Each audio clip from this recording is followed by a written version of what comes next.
Doctor said you got PCOS. Now go on, girl, just lose some weight. Till I took the symptoms into my own hands and reversed them naturally.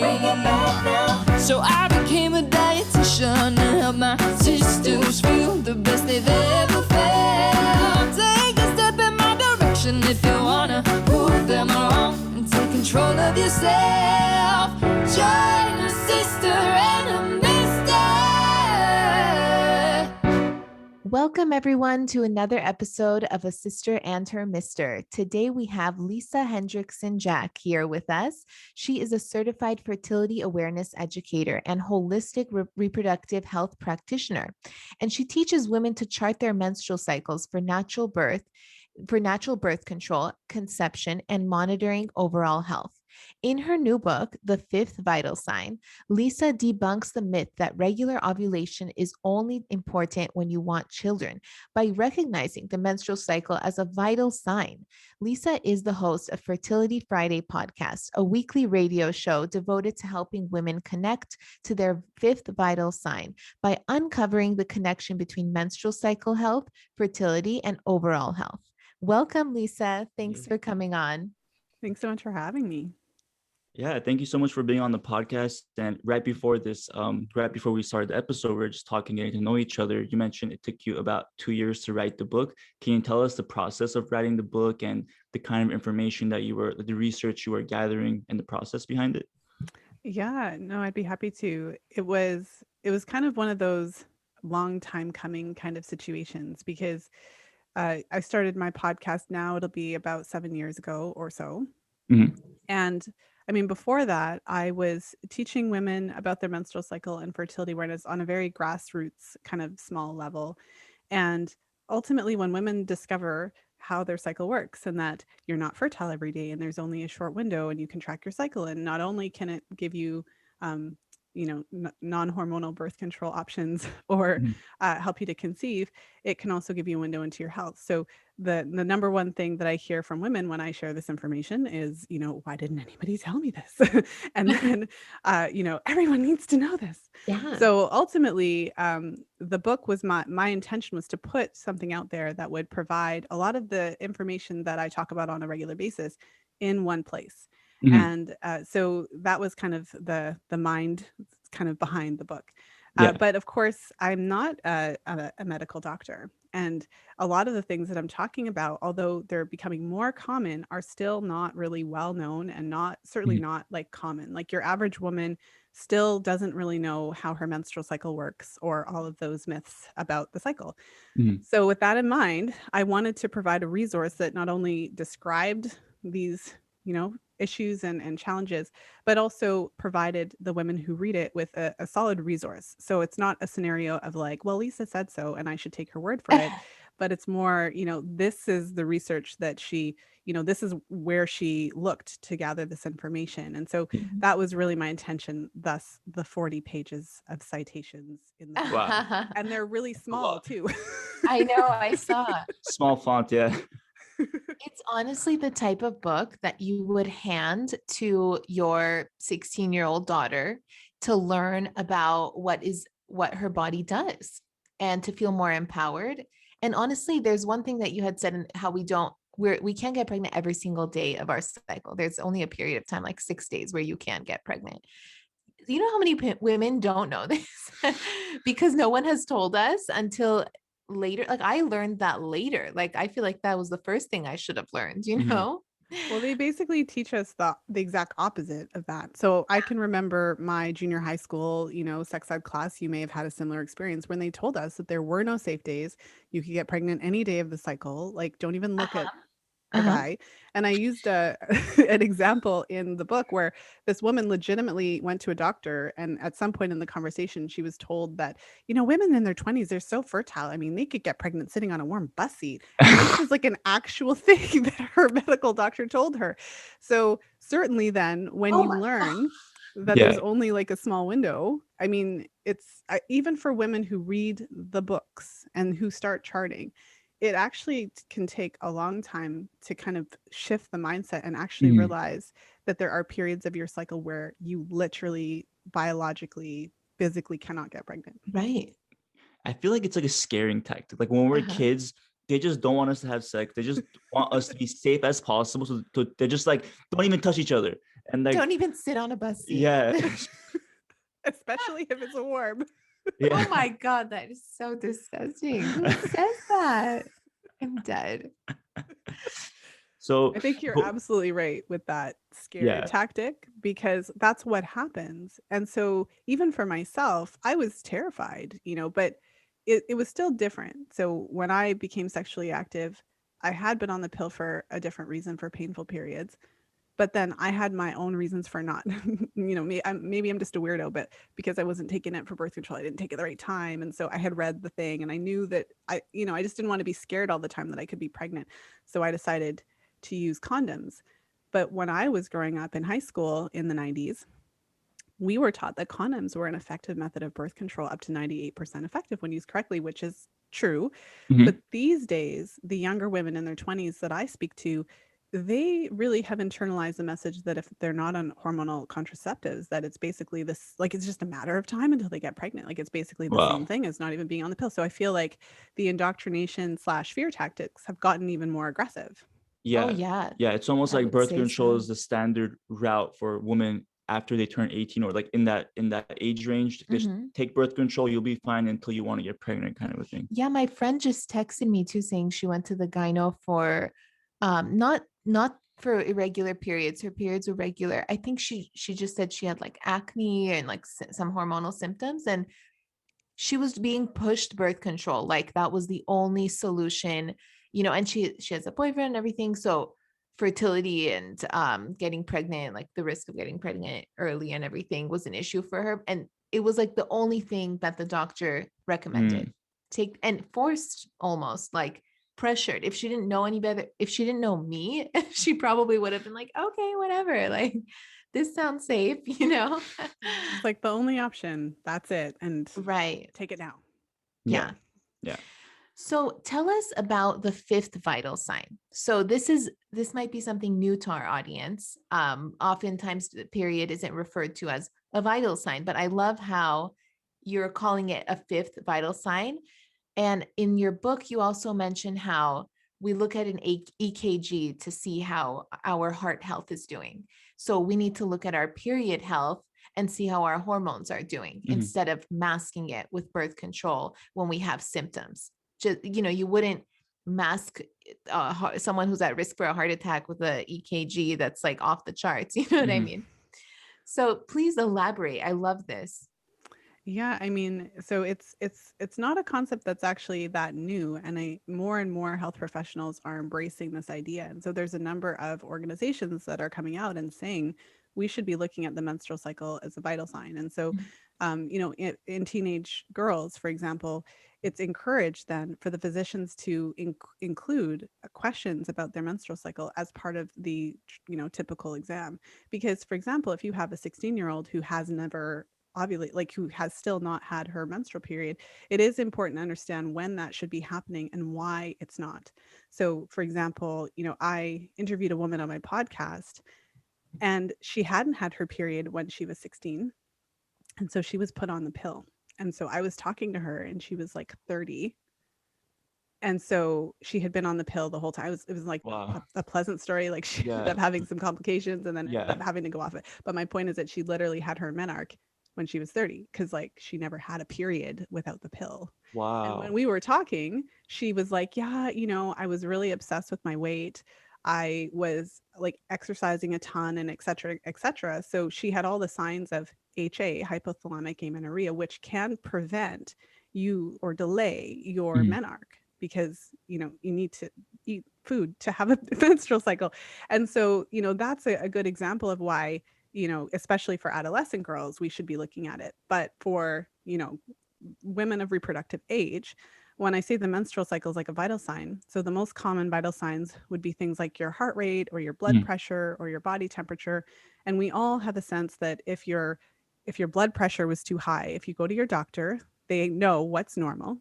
And not only that, so they know that something's wrong if it's off, but if it's high, there's kind of like a short list that the doctor would kind of look to, like these are some of the reasons why it could be high.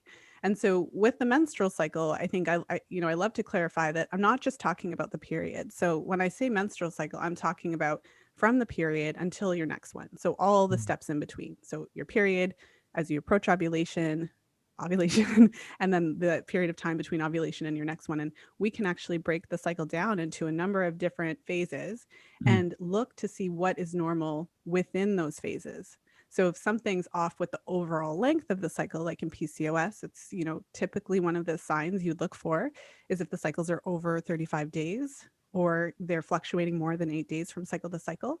So that's overall length. But we could also look at something like the amount of time between ovulation and your period. So the luteal phase, it's supposed to be 12 to 14 days. So if it's only 7 days, that would mean something different. So it's really interesting because when you hear it put this way, it's kind of like, well, duh, that makes perfect sense. Yeah. Of course you should have a healthy cycle. And of course, if it's off, but we don't really think about the fact that if you are a woman of reproductive age and your cycles are out of that normal range on a consistent basis, that is an indication that there's something we need to look out in terms of your health.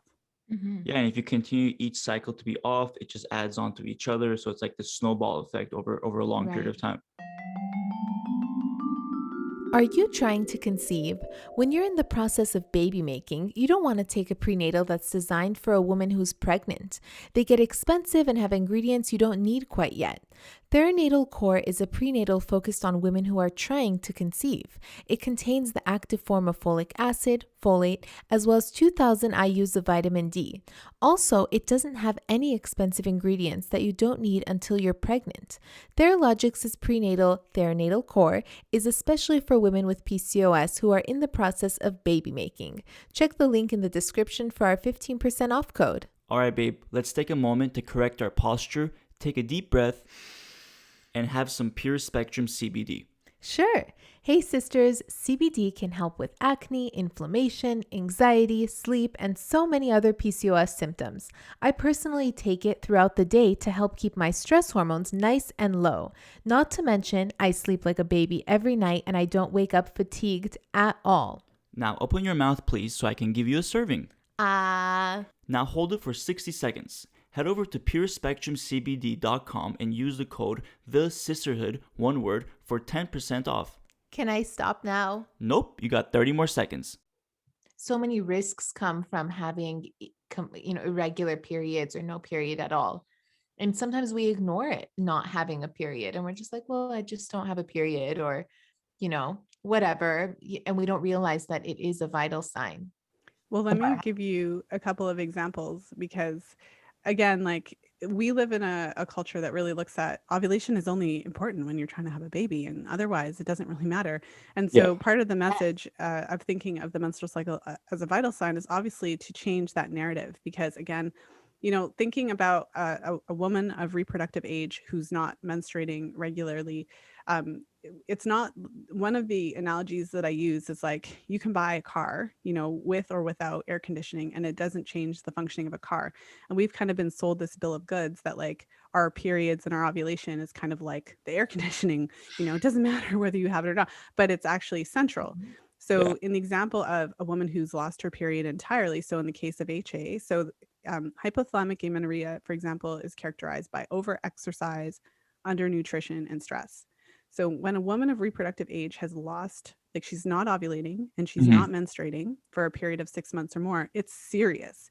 It's like she's starving and her body is actively preventing her from ovulating because a pregnancy at that point would actually be catastrophic for her body. Like, let's put this into perspective. Right. And in addition to that, so women who do find themselves without a period for a period of 6 months or more, they're at a higher lifetime risk of osteoporosis. And I have met women in their 20s with an osteoporosis diagnosis as a result of either, eating disorder, right? Like, so prolonged period of time without menstruation and or something else. And so this is serious. You might not want to have a baby, but how many 20-year-olds want osteoporosis? That's very young to be experiencing that already. And I feel a lot of women are also like pressured to go on, especially women with PCOS, they're pressured to go on a lot of restrictive diets and do like intensive exercises.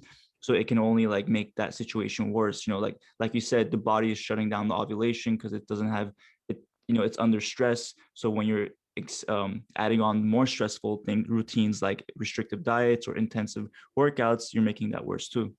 It's like a recipe for disaster for women with PCOS. You go to the doctor's office, you don't have a period or it's irregular, and you're given birth control and told to come back until you want to have babies. Mhm. And then you just completely ignore your ovulation or the importance of ovulation for years and years. And meanwhile, the weight gain sometimes is uncontrollable. And we feel that overexercising and cutting calories will help us. And that's further driving our body into starvation mode. And Mhm. we're literally, and then you get off the pill to have babies. And it's like this whole time, we haven't done anything to help with our fertility because it was told that it wasn't important until we wanted to have kids. Mhm. And it's such a disservice. Yeah, I mean, this is why it would be a wonderful step forward to start looking at the menstrual cycle as a vital sign and really looking at the standard being to have a healthy menstrual cycle as it is. So, the birth control pill, of course, is a topic on its own, but I love analogies. And so the way that I look at it, so imagine if I bought, a summer house or something, but the pipes were broken. And so every time I turned on the water, it started leaking everywhere. So that's your PCOS. Like that's the issue with the cycle. And so then my solution, I just shut the water off. Brilliant. It stops the problem. No more leaking.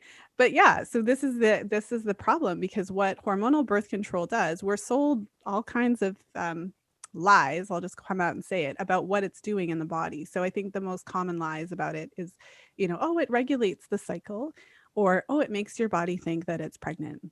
Remember, that's what I heard. And it doesn't do that. What it does is the vast majority of hormonal contraceptive options shut down ovulation as the primary mode of action. So literally interfering with the conversation that's supposed to be happening with the hypothalamus, pituitary, and ovaries, so that you just don't ovulate. And the reason that you have a bleed every 28 days is because you withdraw the hormones. So, what we're doing, as you're well aware, is you're just masking the problem. And so it continues in the background. So another analogy that I like to use is like you've got a grease fire going in your kitchen and you just take the batteries out of the fire alarm, and obviously that's making like obviously this is the solution we should be doing, right? Like the grease fire will take care of itself. And so this isn't to blame the women who find themselves caught into this, because you're not educated when you go to the doctor's office. They just tell you, oh, we're going to regulate your periods and come back when you want to have a baby, and we'll give you something that's going to make you ovulate and everything will be okay. But what they don't realize, so okay, if we look at the menstrual cycle as a vital sign, it means that we should have normal healthy cycles, and it means if we don't, there's an underlying issue that could be contributing. And so I find it interesting to hear you say, oh, they're just, you're going on these restrictive diets and you're being told to exercise. It's interesting because if you read the medical literature too, there's this assumption that all women with PCOS are overweight. Yeah. And so it even on the flip side, I've had a lot of women who I work with who are not overweight, but who have classic PCOS. They've got the long cycles. They do, sometimes have the cysts on the ovaries, and they have the androgens, right? So 2 of the 3 of the Rotterdam criteria. But it's like obvious to me because I'm looking at your charts, and they'll go to the doctor, and because they don't present as overweight, they'll literally be told, you don't have PCOS, like get out of my office. Obviously, maybe in a nicer way. And so that is interesting, because if you look at what is happening in PCOS, why are the ovaries not responding? What is really going on here? So PCOS is characterized by glucose intolerance, insulin resistance, inflammation, and everyone isn't the same, and there's different kinds of PCOS, and of course you can go into that. But generally speaking, we have women who are not doing an adequate job processing their carbohydrates. Essentially, that's at the heart of it for a lot of women with PCOS. And women with PCOS with the long irregular cycles are at a 50% greater risk of developing type 2 diabetes in their lifetime.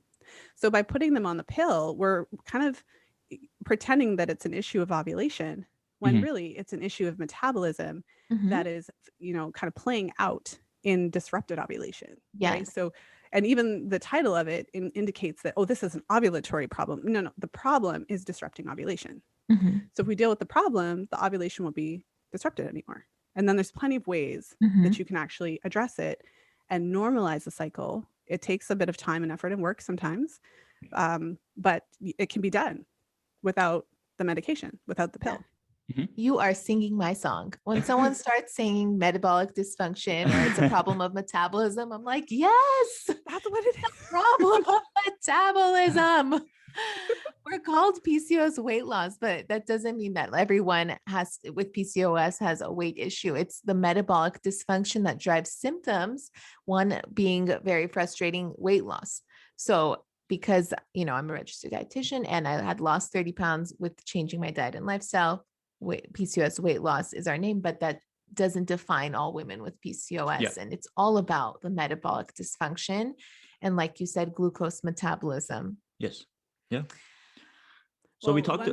Sorry, I keep having all these ideas, so I just keep interjecting. Yeah. But I've had a number of clients who, struggle with this. And so my approach typically is, before you start to kind of go down the road of I have this big scary condition and etc., to look at what's happening now, so what's up? How are you sleeping?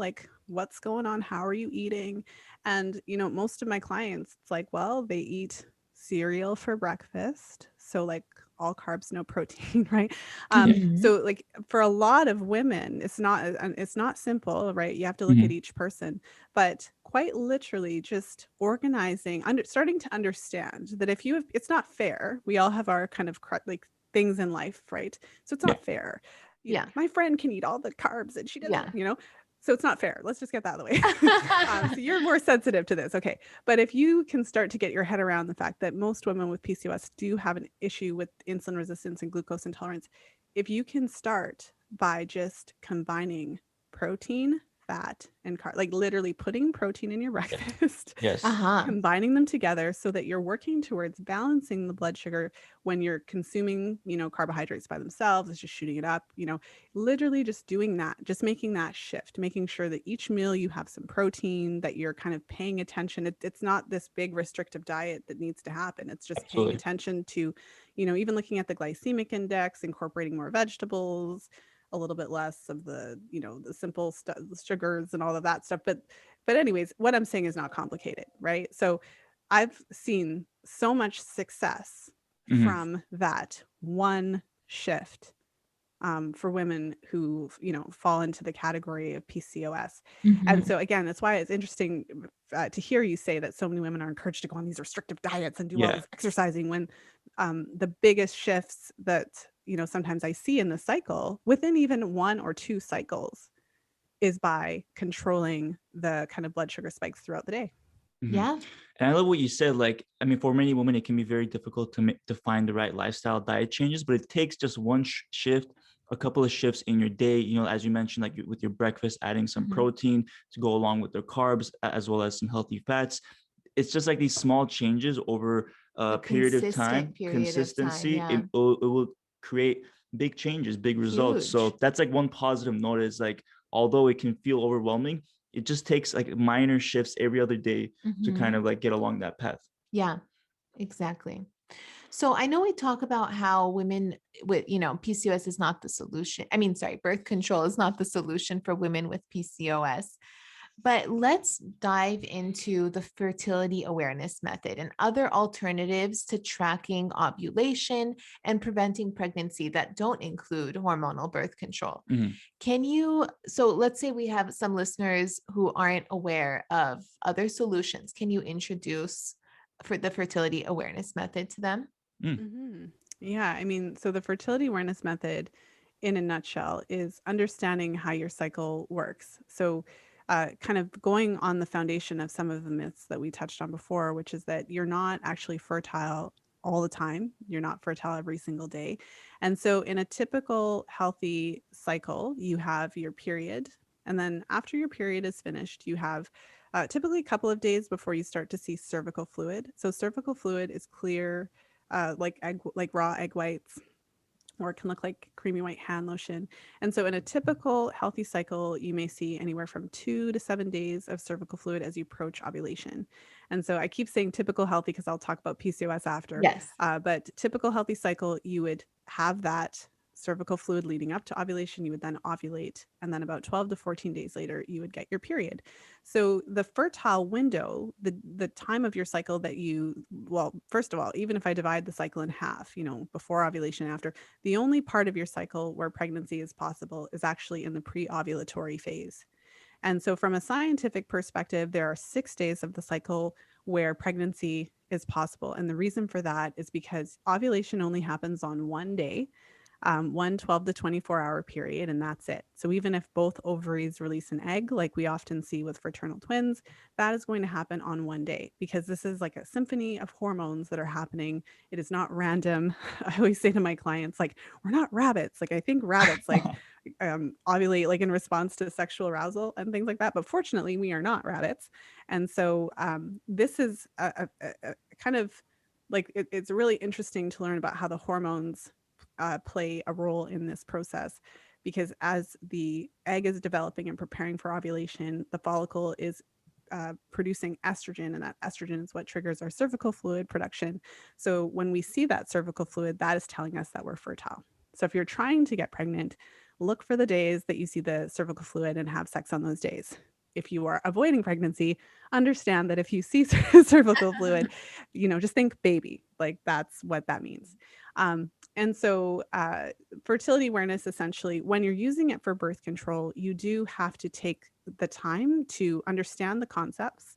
You have to take the time to actually chart the signs so that you can be familiar with it. So the 3 main fertile signs that you actively pay attention to are cervical fluid, basal body temperature. So that's your waking temperature first thing in the morning. And what's interesting is that after you ovulate, you start to produce progesterone, and you don't really produce significant progesterone until afterwards, after ovulation. And so progesterone has a thermogenic effect on the body, raising the body temperature. I mean, when I first started charting, I thought it was the coolest thing. I was the science experiment, and I could see that when I ovulated, my temperature would rise and stay high. And so this is a scientific method based on the biology, based on how our bodies work. And then the third sign is cervical position. And so the actual texture position of your cervix, that's an optional sign. Not everyone wants to, check their cervix every day, but it is fascinating because, again, during ovulation, the cervix is soft, it's open, you can feel the difference. And then after ovulation, it closes and moves to a different position. So all this is to say that, fertility awareness, it does involve understanding how your body works, tracking those signs daily, identifying the fertile window. And then if you're using it for birth control, you have to learn the rules. So we still have to add a buffer period after your cervical fluid dries up at the end of your fertile window. We have to, pay closer attention to those temperatures. But the interesting thing is that fertility awareness, when used correctly, studies have shown up to a 99.4% efficacy rate. Mm-hmm. So, we often think of the rhythm method, which is not the same thing. Modern fertility awareness-based methods are looking at a day-to-day. So you're, each day you're saying, am I fertile or not, based on what I'm seeing, based on what my signs are showing. Whereas, the rhythm method, it's an actual method, but it's based on calendar calculations. So you're actually estimating your fertile window based on previous cycles. So it's a completely different beast. So it is helpful for women to know that there are other options. And, with the fertility awareness method, what I often say is like, well, you've pulled the goalie. Like when you have the birth control pill, the pill is designed to make your body how I call it to be resistant to sperm. So when you're on the pill, you're not ovulating. That's the primary mode of action. The secondary mode of action is that it blocks your cervical mucus with a thick plug so the sperm can't get in. And also it thins your uterine lining so that even if by some miracle there was a fertilized egg, it can't implant. So, so when I say you've pulled the goalie, it means your body is not resistant to sperm. You can get pregnant. So it's about your behavior. So you have to modify your behavior around the window, either by abstaining from sexual intercourse, engaging in non penis and vagina, PIV, intercourse, or you have to use a barrier. You have to figure something out. Mm-hmm. So one thing I'll say though is that there's with PCOS, there are certain challenges. I think with any kind of cycle issue, there would be some challenges. So one of the challenges with PCOS is, already we've talked about how it's really common for in uncontrolled PCOS to have these long, irregular cycles. And so certainly I've seen women that have cycles that are 45 days, 50 days, 60 days.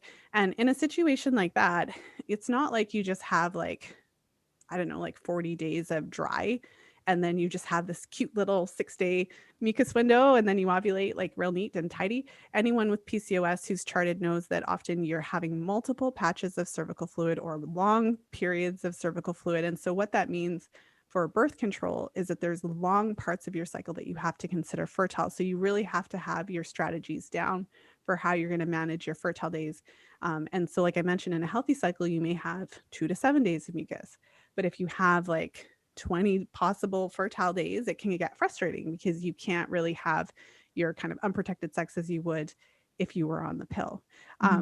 With that said, when you're looking at your cycle as a vital sign and you're actively working towards addressing the underlying issues, you can gradually work towards getting those cycles to where they need to be. So it's kind of like this double-edged sword of like, it is complicated, but also it's not supposed to be like that. So once we address those issues, it can take some time, but ultimately you should be able to get the cycles under 35 days once we have it controlled.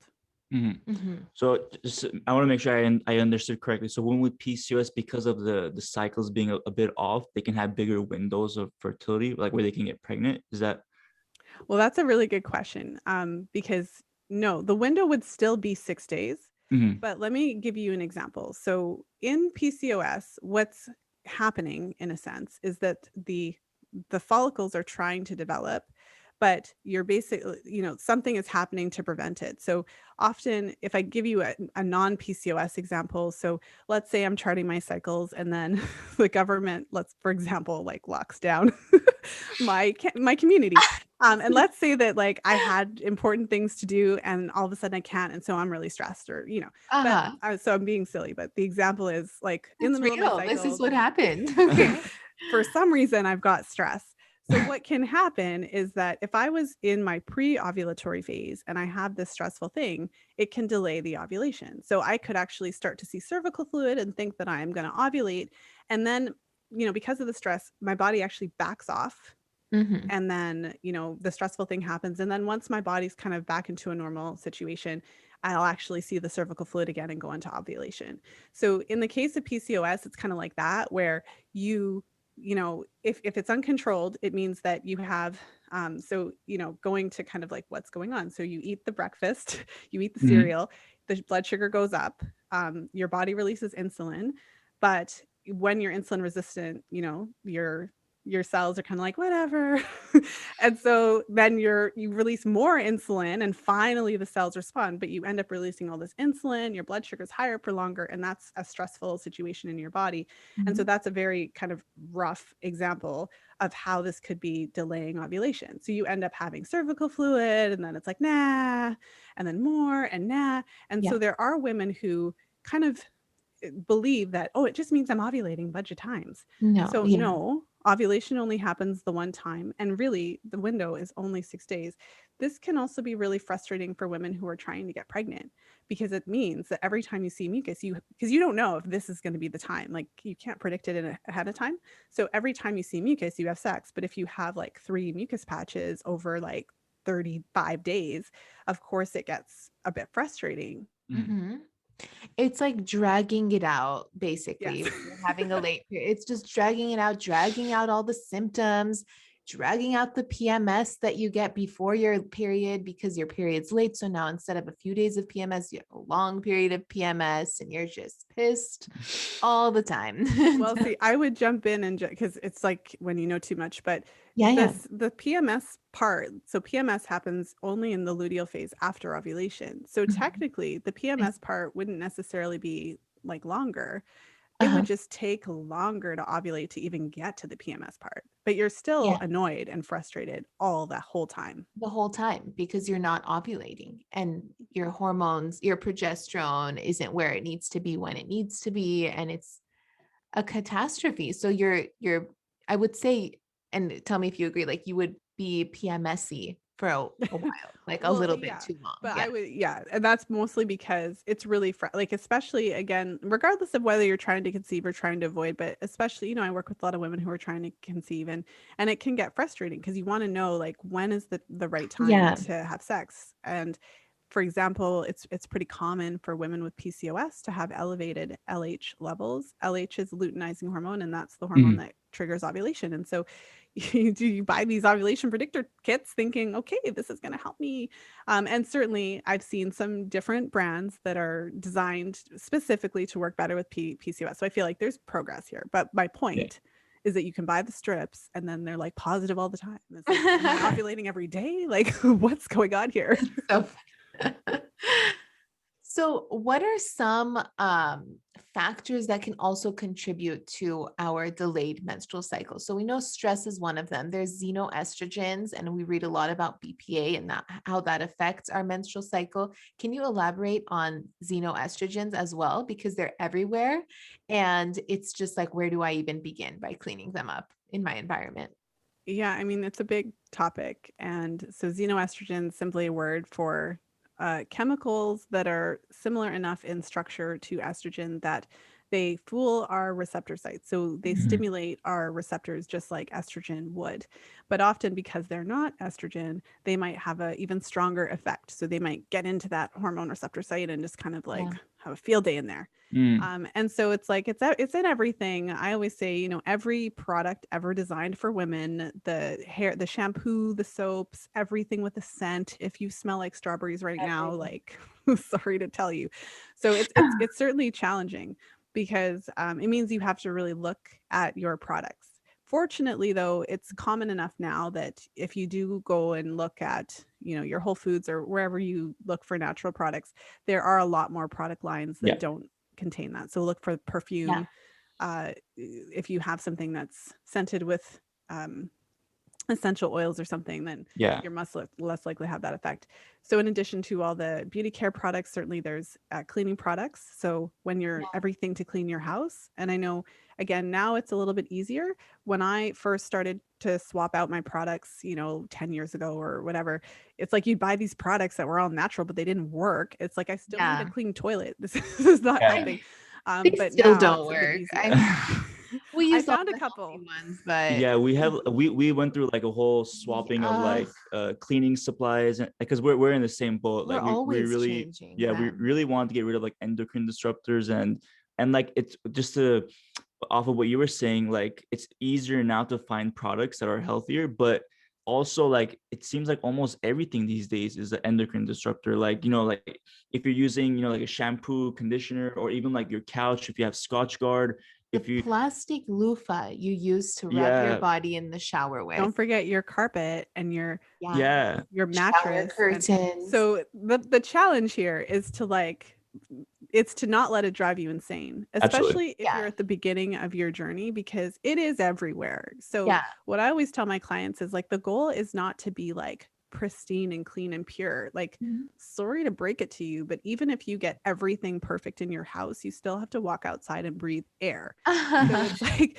there's no perfect. And I feel like that takes a bit of the pressure off, because the goal, especially from the perspective of the menstrual cycle, is improvement. So, if you think about like, where am I getting the most? So it's probably the laundry detergent and the fabric softener, because you sleep on your sheets all night.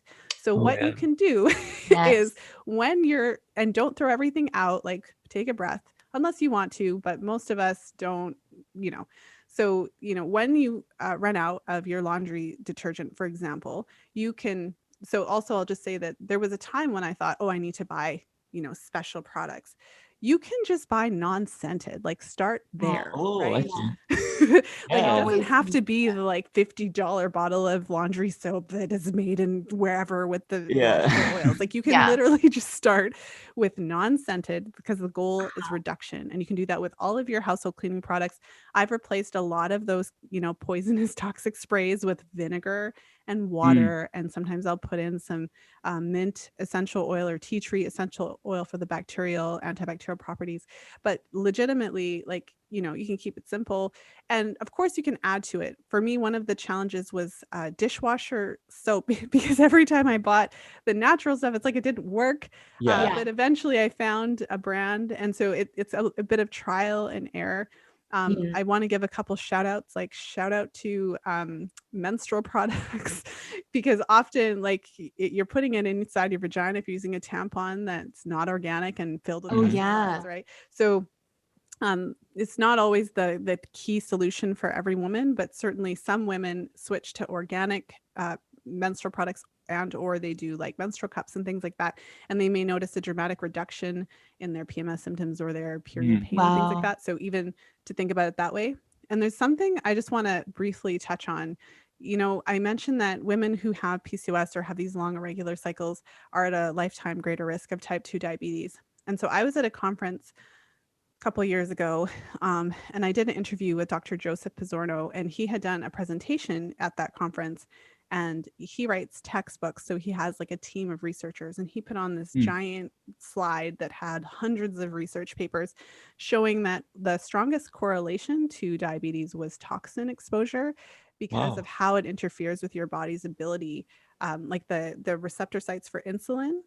And so when you hear about insulin resistance, he was kind of saying that there's a connection there. Like, what is it that's preventing the insulin receptors from detecting the insulin? And he was suggesting that there's a huge toxin component there. So definitely something to think about, because you wouldn't really think. He actually was talking about how, because of course you think, okay, well, if a person's overweight, that's going to be the biggest correlator, but actually toxin exposure was bigger than that. Yeah.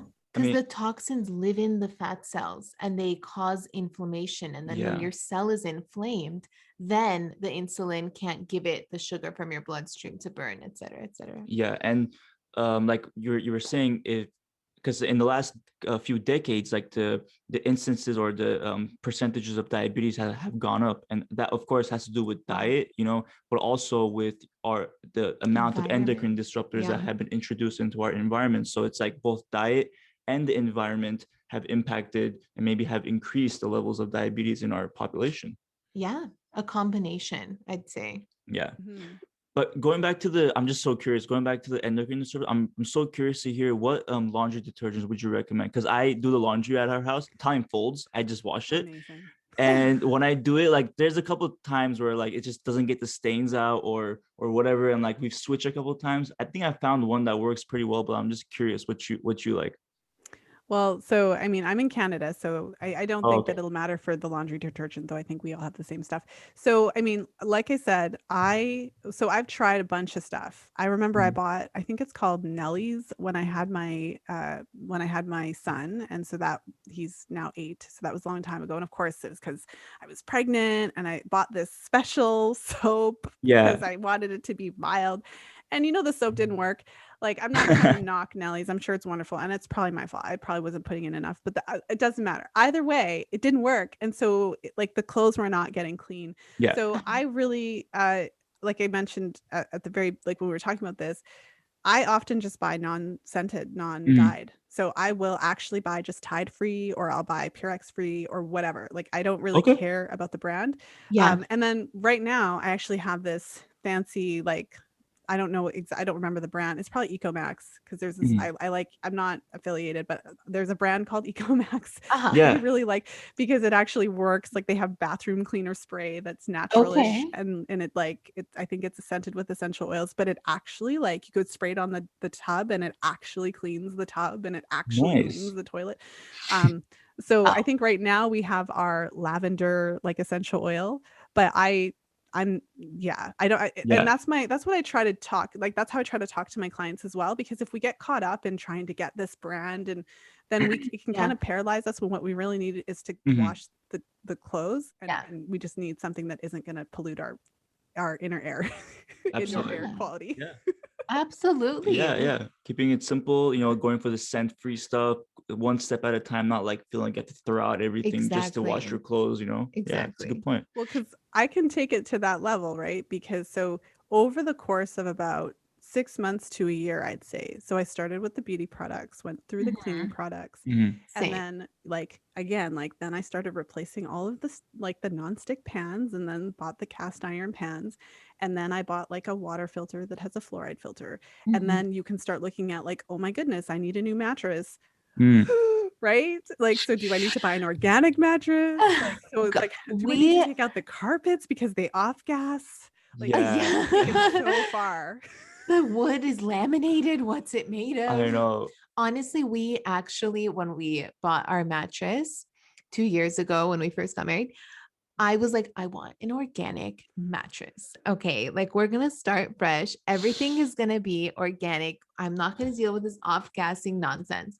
So we went and we sat on the organic Yeah, mattress. and it was so bad. It was so It unacceptable. felt like like we were Like, in plastic. it was like a soft rock. Yeah, And I went a step further. I bought an oh organic God, mattress. you did. And then I like without it sitting like on it didn't work. I mean, I'm not like, who knows why, but at the end of the day, we bought it. Last year was Yeah. like a Yeah. fiasco in my house. It was like a scandal because I bought one mattress, it didn't work for my husband. I bought the organic mattress and I was so excited. It's like a Yeah. Canadian company. They Uh-huh. have a good message. It has Yeah. to be good. And my bum sunk all the way through. So like obviously wasn't providing Wow. me with enough support, and I ended up at the chiropractor. So Wow. Yeah. I feel ya. You just Yeah. but this Wow. is the you just have to, this is the thing. It's important not to get too caught up in, Yeah. you just have to try to make the choice that's going to be best. So I Get the I did end organic up finding a linen sheets. mattress. It off-gassed a little bit though. Like I do look at the Oh. off-gassing. Some of them that aren't organic, you can kind of look at the comments. Ugh, Uh-huh. trust me, because I told you it was a scandal. So like I'm like fresh off this thing. But if you look at the comments, some of these mattresses, especially they have the online ones now, they ship you mattresses in a box.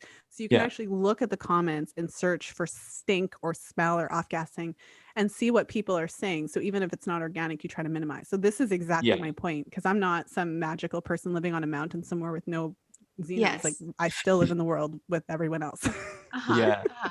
We'll need to look into that. Ours was or Nest, so I'm gonna go on their website and see if they're off gassing and see if Sure. Let's maybe look into we'll get a new mattress I mean, tomorrow. how about we get like organic linen sheets that are Yeah. like unbleached or whatever. It's Yeah. just like True, that's where you can start we have before you go to the bamboo mattress. sheets. That's right. They're great. Love it. I love it. All right. So I guess we're gonna just wrap up the interview, Lisa. And just before we go though, if the readers could take away one thing from your book, what would you want it to be? And after that, could you also let us know where your readers can, where our listeners can find you, your resources, as well as your podcast too? Well, thank you for that. I mean, if there's one thing that you could take away from the book, I think it would be that you can actually normalize your menstrual cycles without birth control. Mhm. It is possible to have healthy menstrual cycles. And if your menstrual cycles are consistently out of the normal range, it is a sign that there's something at play, whether it's a Mhm. health issue or, in the case of PCOS. So certainly that would be the main message. And it's important because so many women have never heard that before. And so if they get a diagnosis of PCOS, they feel like this is what I have. This is my new identity. And Mhm. I need these, I'll never my body couldn't normalize itself on its own. So there are women with PCOS who I'm speaking to the choir here. But yeah, so it's possible. And so thank you for, asking. So in terms of the book, it's The Fifth Vital Sign, Master Your Cycles and Optimize Your Fertility. And it's available on Amazon in paperback, ebook, and audiobook formats. And you can get the first chapter for free over at thefifthvitalsignbook.com. Awesome. If you liked this conversation and you're interested to learn more about fertility awareness, I have my podcast, the Fertility Friday podcast. And you can find me on Instagram as well at Fertility Friday. I post some interesting things over there. Yeah, amazing. Thank you Awesome. so much. And listeners, we'll be putting all that information in the podcast description, so you can head over there to get direct access to Lisa. So Thanks so much for joining us. It was such a pleasure having you on our podcast. yeah, absolutely. Well, thanks so much for having me. This was a lot of fun. Yes, same here. Alrighty, thank you, listeners. We'll be back next week with another episode. Until then, we'll see you on Instagram, I guess. Bye. Take care. If you enjoyed listening to this podcast, you have to come check out The Sisterhood. It's my monthly membership site where sisters just like you are learning how to move through the stages of PCOS. From stage 1, cold and alone at the doctor's office, to stage 5, nailing the PCOS lifestyle, gluten and dairy free. Get ready to finally feel in control of your body again.